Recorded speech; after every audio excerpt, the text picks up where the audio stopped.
Hi everybody, welcome back to another episode of ChemKid. This is the Stratus project, an offshoot from the Edge of Space project. This rocket behind me almost went through somebody's living room roof. And now I'm going to show you all of how I made it and how I launched it. Now, if you're familiar with my videos, you'll know that I do the build process first and show the build montage, and then I'll show you the actual launch footage, which in my opinion, and most of yours, is the best part of the video. Now, if you just want to see that part, there's a timestamp right here. And if you just want to see the entire video as I made it, then keep on watching. I'll show you how I built it, and then I will show you the launch footage, and then there'll be a cool explanation at the end. I'll show you all the ins and outs, and all the cool parts of the rocket that you probably didn't know, and I'll teach you something.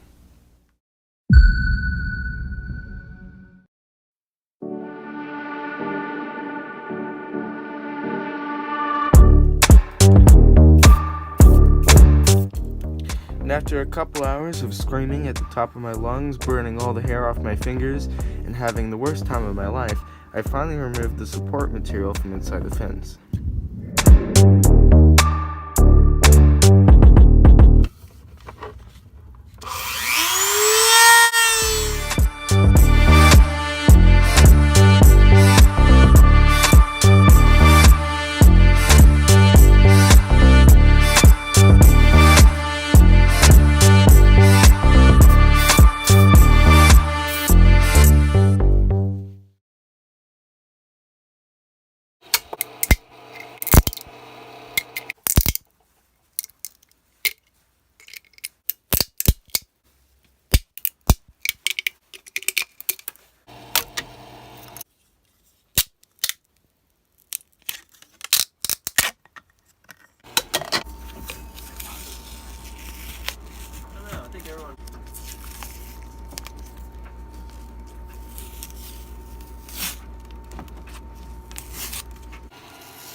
Okay, test number one. Here we go.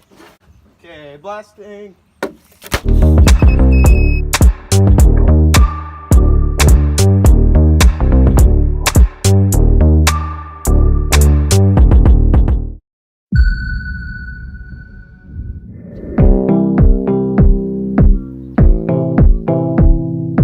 We're on the way to the launch pad right now. Weather's looking good, sky's looking good, so hopefully it all goes well. We'll see you there.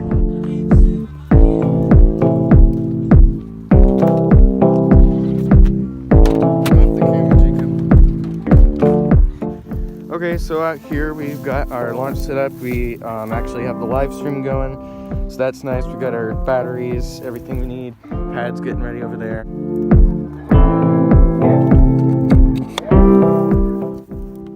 The screw goes to a bracket inside that holds the motor in, so that won't come out during the ejection phase.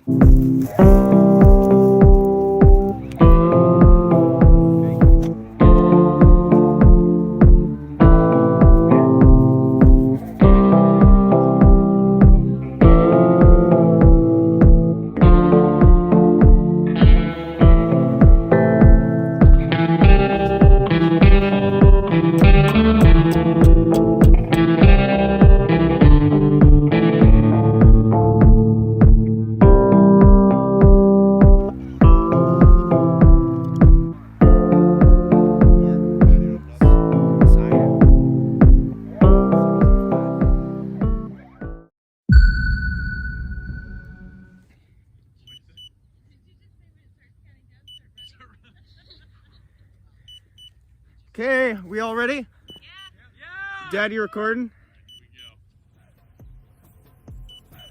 Okay, here we go.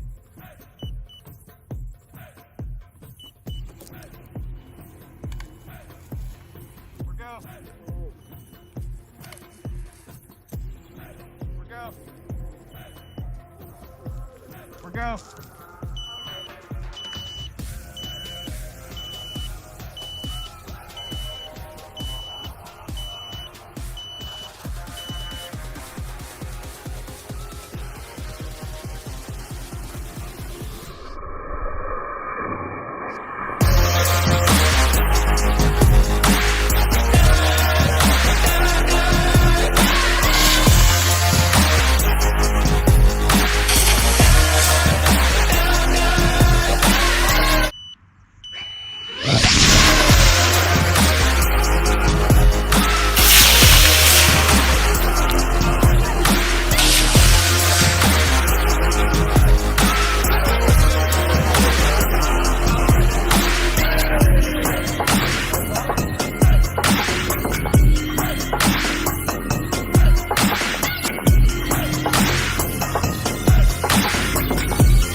Now, as soon as the other half of the rocket landed, we immediately went to go find out what happened to the rest of it.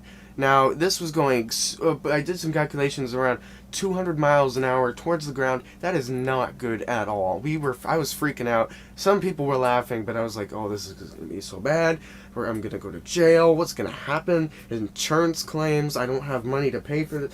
It was a big, big bad. So we went to go find out what happened. And here's the footage from that.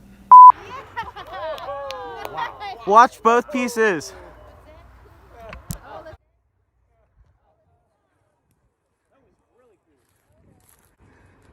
Woo!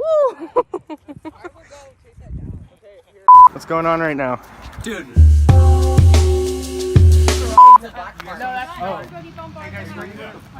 Alright, everyone except for Isaac, come back. That's not the rocket. What happened to that rocket? I don't think so. No! That was the black It looks one. smaller from across the room. Why? Oh, on the. Okay. Is it not the rocket? Yeah, I think it's over there. It's a white. I think it has. Dang it. There's definitely like furnace. Should I knock on the door and ask if they do for a minute. check in there, guys? Just do it. No, I'm not gonna just do it. It's literally Nike. Just do it. Walk in this random person. Andrew Tate, Sigma mentality, dude. I think our next destination is in the neighborhood. Are you not a massive Tate fan? Are you recording? Yep.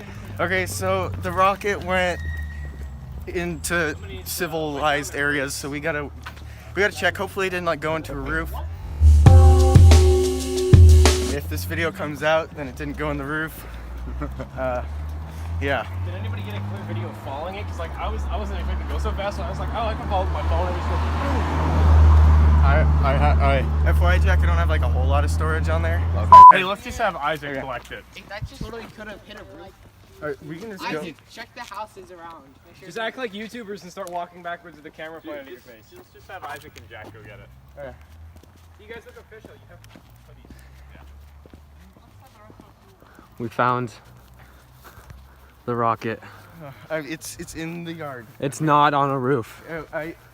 Hopefully we find a divot too. God was with us today by the fact that it didn't go on a roof. That's why we launched it at church, right? Yep, always launch your rockets at church. Okay, well, if you look at this here, the motor came out. Okay, the motor's out. Let's look at the damage. You gotta be quiet. I don't want to disturb people. Okay. I could hear.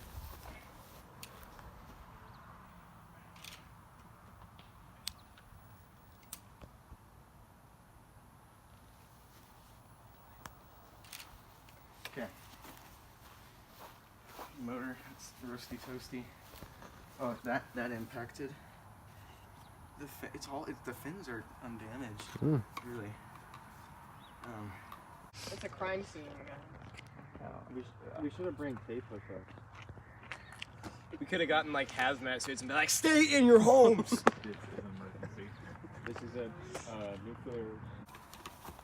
Okay. Well, let's head back Okay. and not do that again.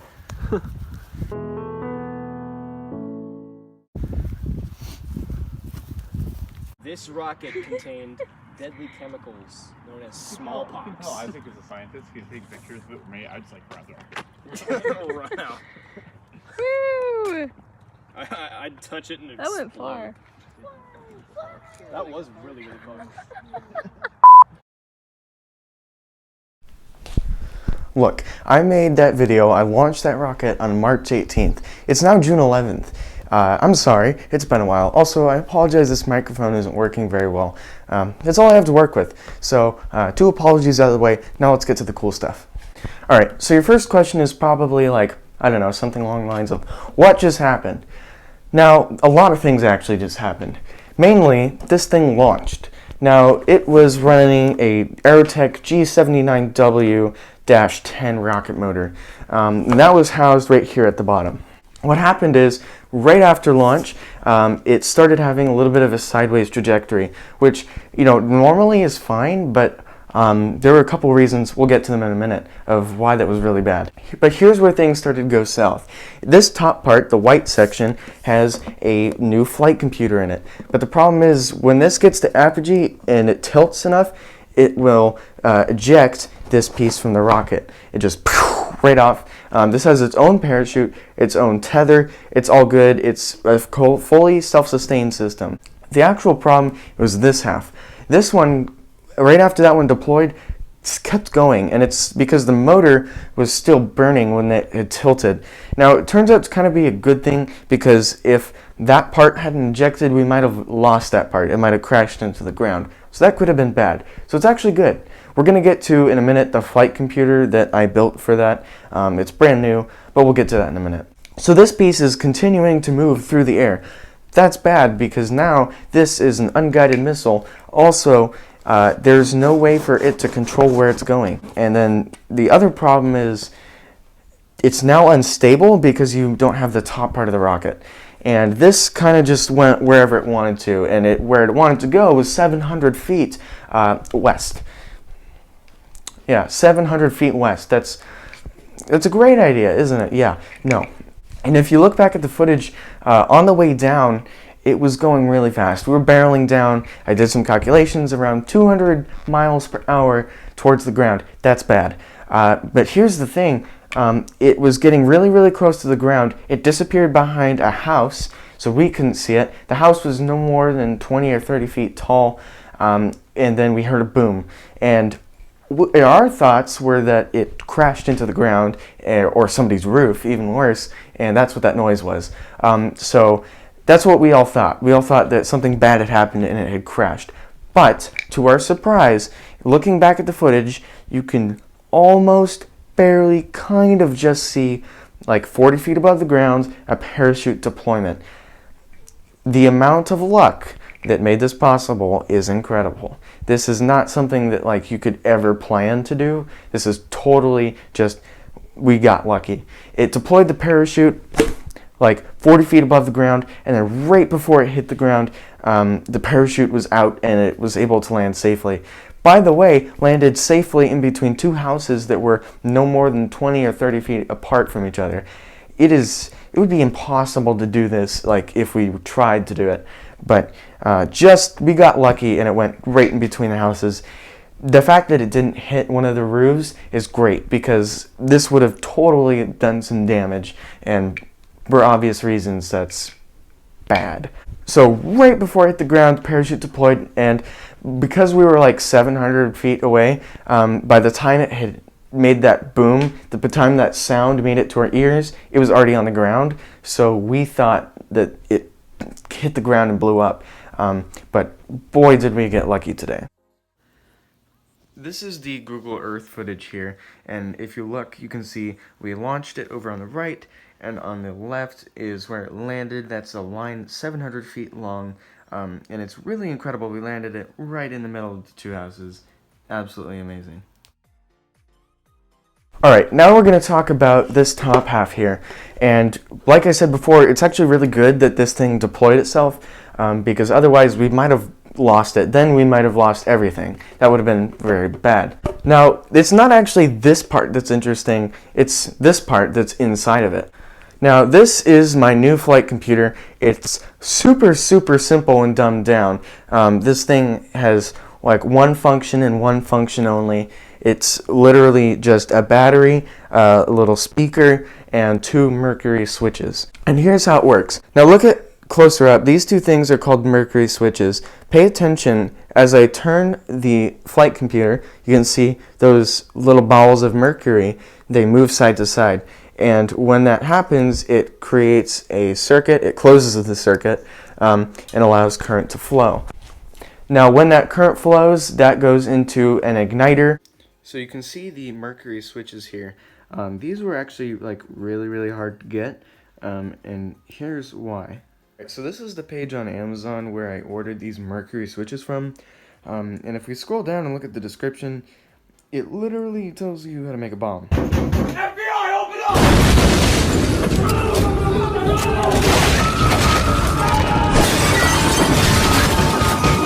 That igniter then pushes out this piston.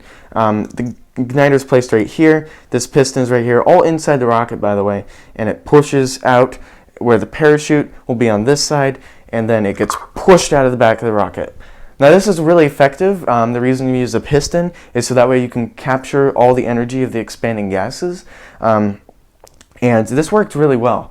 You might be wondering, like, how did I make the fuel and igniter? Because you need to make like a little explosion, right, to push out that parachute. And that's exactly what I did. I'll show you exactly how I did it. First, you're going to need some. Then you're going to need. Next, you're going to need some heat shrink tubing and. Now, I'm not going to tell you exactly how I made it for legal reasons. If you really want to know how to do it, it wasn't that hard, but I hope you know that I did this all with proper safety precautions, and you know, everything was done safely.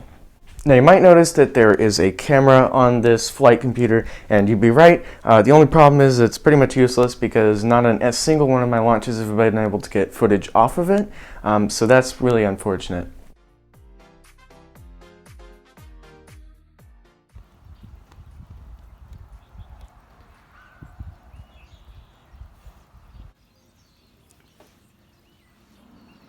Okay, test number 1. Here we go. Okay, blasting.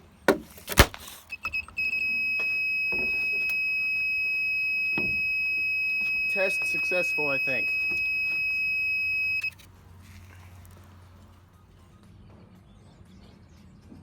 Okay, blasting.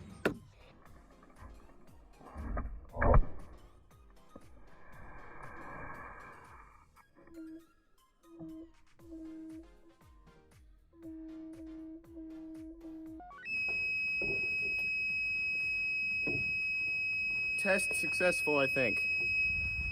Okay, so this is my sort of janky setup. This thing is on a swivel, so it moves up and down, and when it moves down, it should blow off. So we'll see how it goes. Go. 3, 2, 1, blasting. Hey! I think that works. 3, 2, 1, blast.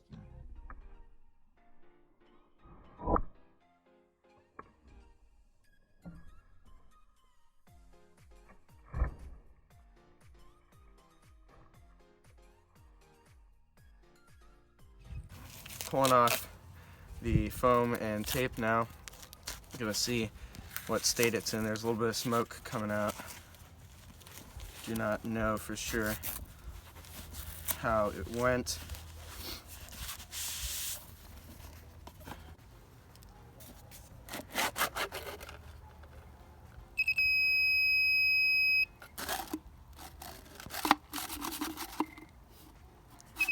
Well, you can kind of see in there. Kind of worked. I think that's good. Cool. I'll also go over quickly a few other details. This nose cone is 3D printed. This is a cardboard tube that's been painted. My stickers are just printed off the printer, and then I just glue them on later. The fin can for this rocket is 3D printed. That was pretty hard to make. It took a couple hours to print, but it took such a long time. This entire project, there was just so much sanding and painting and sanding and painting, and also sanding, but also more painting. Don't forget sanding and painting. On my nose cone, I sanded it like 20 times because I would always mess up the paint job, and then I'd paint it, but then I had to paint it 20 more times because I messed up the paint job, or messed up the sanding job, or maybe I messed up both, and then I had to do it 4 times over. Either way, it wasn't fun. Also, I used the same Kevlar string from last launch on my other rocket, the S1 as I like to call it. This stuff is rated up to like 100 pounds or something like that. It is more than capable of keeping the 2 pieces together. This piece here, this is the parachute protector. It's made of Nomex. It is a fire retardant piece of cloth. It works really well to protect your parachute. This middle piece here, this is the kind of the joining piece between 2 pieces of the rocket, and it was 3D printed as well. It's pretty hollow, and then you see it's got that fin guide. We used the same launch pad as I have on previous launches. That worked great, and the motor, I already said, is a G79W-10 by Aerotech, so that all went really well. Now there's like tons of behind the scenes stuff that I didn't talk about here, and I'd love to, you know, say everything, but YouTube's got a limit on how much I can put on there, and there's just too much going on right now to, you know, edit a whole video on every little detail. So if you're interested in that, put a comment down below and I'll answer any questions you might have. You might also notice I'm no longer in a shed. I'm actually got my own place to record now, and I actually got a brand new workbench right over there. This is my new workbench. You know, you can see I got all this room for doing all sorts of stuff. And coming up, I'm going to be getting my level 1 rocketry certification. I just ordered parts for that, so it's going to be a really cool project, and I'm going to bring you guys along with me. So stay tuned, keep watching more ChemKid videos. You guys are awesome. If you want a sweatshirt like this, let me know down below, and I might be able to start selling these. These are kind of a one-off production. You can see the back here. It says Stratus project.